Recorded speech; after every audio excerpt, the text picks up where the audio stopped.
ಎಲ್ಲರಿಗೂ ನಮಸ್ಕಾರ. ಮೌನವೇ ಪ್ರೀತಿಯ ಭಾಷೆ ಸಂಚಿಕೆ 3ಕ್ಕೆ ಎಲ್ಲರಿಗೂ ಸ್ವಾಗತ.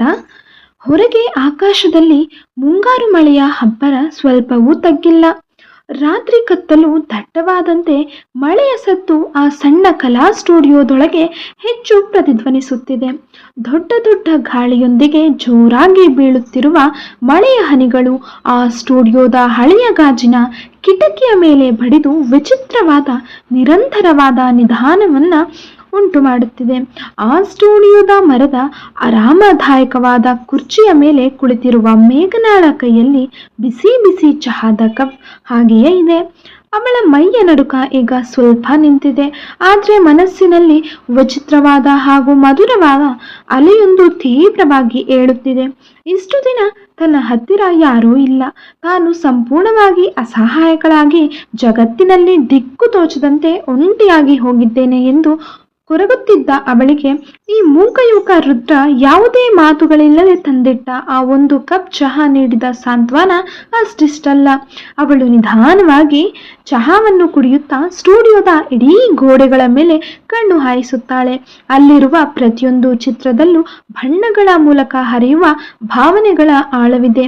ಯಾವ ಲೇಖಕನು ಪದಗಳಲ್ಲಿ ಬರೆಯಲಾಗದ, ಯಾವ ಗಾಯಕನು ಧ್ವನಿಯಲ್ಲಿ ಹೇಳಲಾಗದ ಅದೆಷ್ಟೋ ನೋವುಗಳನ್ನು ರುದ್ರ ತನ್ನ ಕುಂಚದ ಮೂಲಕ ಆ ಕ್ಯಾನ್ವಾಸ್ನ ಮೇಲೆ ಜೀವಂತಗೊಳಿಸಿದ್ದಾನೆ ಎಂಬುದು ಮೇಘನಾಳಿಗೆ ಸ್ಪಷ್ಟವಾಗಿ ಅರ್ಥವಾಗುತ್ತದೆ. ಆ ಚಿತ್ರಗಳನ್ನು ನೋಡುತ್ತಿದ್ರೆ ತಾನೇ ಆ ಬಣ್ಣಗಳ ಪ್ರಪಂಚದಲ್ಲಿ ಕಳೆದು ಹೋದಂತೆ ಅವಳಿಗೆ ಭಾಸವಾಗುತ್ತದೆ. ಅಷ್ಟರಲ್ಲಿ ರುದ್ರ ಮೇಘನಾಳ ಕಡೆಗೆ ಒಮ್ಮೆ ಪ್ರೀತಿಯಿಂದ ಆಳವಾದ ಅನುಕಂಪದಿಂದ ನೋಡುತ್ತಾನೆ.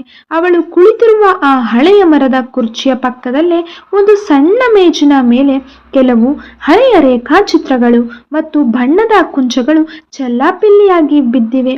ರುದ್ರ ತನ್ನ ಕೆಲಸವನ್ನ ಮುಂದುವರಿಸಲು ಆ ಮೇಜಿನ ಬಳಿಗೆ ಬರುತ್ತಾನೆ. ಅವನು ಮೇಜಿನ ಮೇಲಿದ್ದ ವಸ್ತುಗಳನ್ನ ಸರಿಪಡಿಸಲು ಹೋದಾಗ ಆಕಸ್ಮಿಕವಾಗಿ ಮೇಘನಾಳ ಬಟ್ಟೆಯ ಸೆರಗು ಅಥವಾ ಅವಳು ಅಜಾಗರೂಕತೆಯಿಂದ ಇಟ್ಟ ಕೈ ಆ ಮೇಜಿನ ಮೂಲೆಯಲ್ಲಿದ್ದ ನೀರಿನ ಬೌಲ್ ಮತ್ತು ಬಣ್ಣದ ಕುಂಚಕ್ಕೆ ತಾಗುತ್ತದೆ. ಕ್ಷಣ ಮಾತ್ರದಲ್ಲಿ ಆ ಬ್ರಷ್ ಜಾರಿ ಕೆಳಗೆ ಬೀಳಲು ಹೋದಾಗ ಮೇಘನಾ ಅದನ್ನ ತಡೆಯಲು ತನ್ನ ಕೈಯನ್ನ ವೇಗವಾಗಿ ಮುಂದಿಡುತ್ತಾಳೆ. ಅದೇ ಸಮಯದಲ್ಲಿ ರುದ್ರ ಕೂಡ ಆ ಕುಂಚವನ್ನ ಹಿಡಿಯಲು ತನ್ನ ಕೈ ಚಾಚುತ್ತಾನೆ. ಆಕಸ್ಮಿಕವಾಗಿ ಮೇಘನಾಳ ಬೆರಳುಗಳ ಮೇಲೆ ರುದ್ರನ ಕೈ ಸ್ಪರ್ಶ ಆಗುತ್ತದೆ. ಆ ಕ್ಷಣದಲ್ಲಿ ಇಬ್ಬರ ಮೈಯಲ್ಲೂ ಒಂದು ವಿದ್ಯುತ್ತಿನ ಸಂಚಲನವಾದಂತೆ ತೀವ್ರವಾದ ಅನುಭವವಾಗುತ್ತದೆ. ಇದುವರೆಗೂ ಯಾರ ಸ್ಪರ್ಶವನ್ನು ಇಷ್ಟಪಡದ ಅಥವಾ ಅಪಘಾತದ ನಂತರ ಯಾರ ಹತ್ತಿರವೂ ಸುಳಿಯದ ಮೇಘನಾಳಿಗೆ ಈ ಮೂಕ ಯುವಕನ ಬೆರಳಿನ ಆ ಸ್ಪರ್ಶ ಒಂದು ವಿಚಿತ್ರವಾದ ಕಾವುಳ್ಳ ರೋಮಾಂಚನಕಾರಿ ಸೆಳೆತವನ್ನ ಉಂಟು ಮಾಡುತ್ತದೆ. ರುದ್ರ ಕೂಡ ತಕ್ಷಣವೇ ತನ್ನ ಕೈಯನ್ನ ಸ್ವಲ್ಪ ವಾಪಸ್ ತೆಗೆದುಕೊಂಡು ಒಂದು ಕ್ಷಣ ಕಣ್ಣು ಅಗಲವಾಗಿ ಮಾಡಿ ಮೇಘನಾಳ ಮುಖವನ್ನ ದಿಟ್ಟಿಸಿ ನೋಡುತ್ತಾನೆ. ಆ ಸ್ಟುಡಿಯೋದ ಅಪಾರ ಮೌನದಲ್ಲಿ ಹೊರಗೆ ಕೇಳಿಸುವ ಆ ಮಳೆಯ ಸಪ್ಪಳದ ಮಧ್ಯೆ ಇಬ್ಬರ ನಡುವೆ ಕಣ್ಣುಗಳ ಮಿಂಚಿನ ರೊಮ್ಯಾಂಟಿಕ್ ಸಂಭಾಷಣೆ ನಡೆಯುತ್ತದೆ. ಮಾತುಗಳೇ ಇಲ್ಲದ ಆ ಸ್ಪರ್ಶವು ಇಬ್ಬರ ಎದೆಬಡಿತವನ್ನ ಜೋರಾಗಿ ಸದ್ದು ಮಾಡುವಂತೆ ಮಾಡುತ್ತದೆ. ಮೇಘನಾಳ ಮುಖದ ಕೆನ್ನೆಗಳು ನಾಚಿಕೆಯಿಂದಲೋ ಅಥವಾ ಆ ಅನಿರೀಕ್ಷಿತ ಸೆಳೆತದಿಂದಲೋ ಸ್ವಲ್ಪ ಗುಲಾಬಿ ಬಣ್ಣಕ್ಕೆ ತಿರುಗಿದಂತೆ ಭಾಸವಾಗುತ್ತದೆ. ರುದ್ರ ತಕ್ಷಣವೇ ತನ್ನನ್ನು ತಾನು ಸಮಾಧಾನ ಪಡಿಸಿಕೊಂಡು ಅತ್ಯಂತ ನಯವಾಗಿ ಮೇಘನಾಳ ಕಡೆಗೆ ನೋಡಿ ಒಂದು ಸಣ್ಣ ಮಂದಹಾಸ ಬೀರುತ್ತಾನೆ. ಯಾವುದೇ ಮುಜುಗರಕ್ಕೆ ಅವಕಾಶ ನೀಡದೆ ತಾನು ಬಿದ್ದ ಕುಂಚವನ್ನ ಎತ್ತಿಕೊಂಡು ಮೇಜಿನ ಮೇಲೆ ವ್ಯವಸ್ಥಿತವಾಗಿ ಇಡುತ್ತಾನೆ.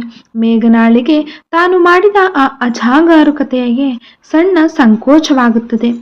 ಆದರೂ ಅವಳ ಮುಖದಲ್ಲಿ ಮೂಡಿದ ಆ ಮಂಕಾದ ನಗು ಅವಳ ಮನಸ್ಸು ಸ್ವಲ್ಪ ಹಗುರವಾಗಿರುವುದನ್ನು ತೋರಿಸುತ್ತದೆ. ರುದ್ರ ಈಗ ಸ್ಟುಡಿಯೋದ ಒಂದು ಮೂಲೆಯಿಂದ ಒಂದು ಹೊಸ ಖಾಲಿ ಕ್ಯಾನ್ವಾಸ್ ಅನ್ನು ತೆಗೆದುಕೊಂಡು ಬಂದು ಮೇಘನಾಳ ಮುಂಭಾಗದಲ್ಲಿ ಇಡುತ್ತಾನೆ.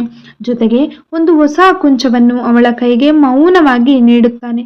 ನೀನು ಕೂಡ ನಿನ್ನ ಮನಸ್ಸಿನ ಭಾರವನ್ನು, ನೋವನ್ನು ಈ ಬಣ್ಣಗಳ ಮೂಲಕ ಹೊರಹಾಕು ಎಂಬಂತೆ ಅವನು ತನ್ನ ಕಣ್ಣಿನಿಂದಲೇ ಅವಳಿಗೆ ಧೈರ್ಯ ತುಂಬುತ್ತಾನೆ. ಮೇಘನಾ ಆ ಕುಂಚವನ್ನ ತನ್ನ ಬೆರಳುಗಳಿಂದ ಹಿಡಿದುಕೊಂಡು ಆ ಬಿಳಿ ಕ್ಯಾನ್ವಸ್ ಅನ್ನ ದಿಟ್ಟಿಸಿ ನೋಡುತ್ತಾಳೆ. ಆದ್ರೆ ತನಗೆ ಬಣ್ಣಗಳನ್ನ ಬರೆದು ಚಿತ್ರ ಬಿಡಿಸಲು ಬರುವುದಿಲ್ಲವಲ್ಲ ಎಂದು ಯೋಚಿಸಿ ತಡಕಾಡುತ್ತಾಳೆ. ತಕ್ಷಣ ಅವಳ ನೆನಪಿಗೆ ತನ್ನ ಪಾಕೆಟ್ನಲ್ಲಿರುವ ಫೋನ್ ಬರುತ್ತದೆ. ತನ್ನ ಬಳಿಯಿದ್ದ ಸ್ಮಾರ್ಟ್ ಫೋನ್ ತೆಗೆದುಕೊಂಡು ಅದರ ನೋಟ್ಸ್ ಅಪ್ಲಿಕೇಶನ್ನಲ್ಲಿ ತನ್ನ ಬೆರಳುಗಳಿಂದ ವೇಗವಾಗಿ ಟೈಪ್ ಮಾಡಲು ಆರಂಭಿಸುತ್ತಾಳೆ. ಕುತೂಹಲಗೊಂಡ ರುದ್ರ ಅವಳ ಹತ್ತಿರ ಬಂದು ತಲೆಬಾಗಿ ನಿಲ್ಲುತ್ತಾನೆ.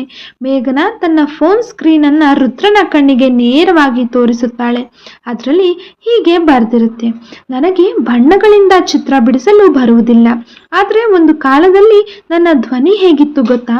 ಈ ಇಡೀ ಜಗತ್ತೇ ಬೆರಗಾಗುವ ಹಾಗೆ ನಾನು ಹಾಡುತ್ತಿದ್ದೆ. ಆದ್ರೆ ಆ ಒಂದು ಕರಾಳ ಅಪಘಾತ ನನ್ನ ಗಂಟಲನ್ನ ಶಾಶ್ವತವಾಗಿ ಕಿತ್ತುಕೊಂಡಿತು. ಮಾತನಾಡುವ ಶಕ್ತಿಯನ್ನ, ಹಾಡುವ ವರವನ್ನ ನನ್ನಿಂದ ಕಿತ್ತುಕೊಂಡಿತು. ಅಂದಿನಿಂದ ನಾನು ಈ ಜಗತ್ತಿಗೆ ಮೂಕಳಾದೆ. ಅದನ್ನ ಫೋನ್ ಸ್ಕ್ರೀನ್ನಲ್ಲಿ ಓದಿದ ರುದ್ರನ ಕಣ್ಣುಗಳಲ್ಲಿ ಅತೀವವಾದ ನೋವು, ಆಘಾತ ಮತ್ತು ಒಡತಿಯ ಮೇಲಿನ ಅಪಾರ ಕರುಣೆ ಒಮ್ಮೆಲೆ ಉಕ್ಕಿ ಹರಿಯುತ್ತದೆ.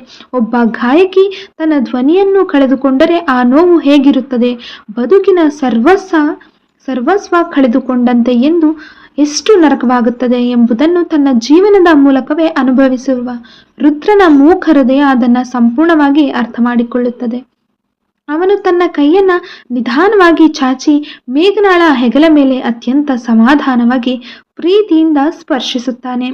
ಕಣ್ಣುಗಳ ಮೂಲಕವೇ, ಪರವಾಗಿಲ್ಲ, ಈಗ ನಿನ್ನ ನೋವನ್ನ ಹೇಳಿಕೊಳ್ಳಲು, ನಿನ್ನ ಮೌನವನ್ನ ಹಂಚಿಕೊಳ್ಳಲು ನಿನ್ನ ಬಳಿ ನನ್ನ ಕಲೆಯ ಮೌನವಿದೆ. ಇನ್ನು ಮುಂದೆ ನೀನು ಒಂಟಿಯಲ್ಲ ಎನ್ನುವಂತೆ ಆಳವಾದ ಭರವಸೆ ನೀಡುತ್ತಾನೆ. ಇಬ್ಬರ ಕಣ್ಣಂಚಿನಿಂದಲೂ ಪ್ರೀತಿ, ನೋವು ಮತ್ತು ಕರುಣೆಯ ಕಣ್ಣೀರು ಹನಿಗಳು ಜಾರುತ್ತವೆ. ಆ ಕಣ್ಣೀರು ಇಬ್ಬರ ನಡುವಿನ ಅಂತರವನ್ನ ಸಂಪೂರ್ಣವಾಗಿ ಅಳಿಸಿ ಹಾಕುತ್ತದೆ. ಅಷ್ಟರಲ್ಲಿ ಹೊರಗೆ ಜೋರಾಗಿ ಸುರಿಯುತ್ತಿರುವ ಮಳೆಯ ಅಬ್ಬರದ ನಡುವೆಯೂ ಸ್ಟುಡಿಯೋದ ದೊಡ್ಡ ಮರದ ಬಾಗಿಲ ಮೇಲೆ ಯಾರೋ ಅತ್ಯಂತ ಆಕ್ರಮಣಕಾರಿಯಾಗಿ ಧಪ್ ಧಪ್ ಧಪ್ ಎಂದು ಜೋರಾಗಿ ಬಡಿದುಕೊಳ್ಳುವ ಸದ್ದು ಕೇಳಿಸುತ್ತದೆ. ಆ ತೀವ್ರವಾದ ಶಬ್ದದಿಂದ ಸ್ಟುಡಿಯೋದೊಳಗೆ ನಿಂತಿದ್ದ ಮೇಘನಾ ಮತ್ತು ರುದ್ರ ಇಬ್ಬರು ಒಮ್ಮೆಲೆ ಬೆಚ್ಚಿ ಬೀಳುತ್ತಾರೆ.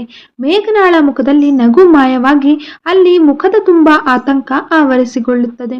ಅವಳ ಎದೆಬಡಿತ ಭಯದಿಂದ ಜೋರಾಗಿ ಏರುತ್ತದೆ.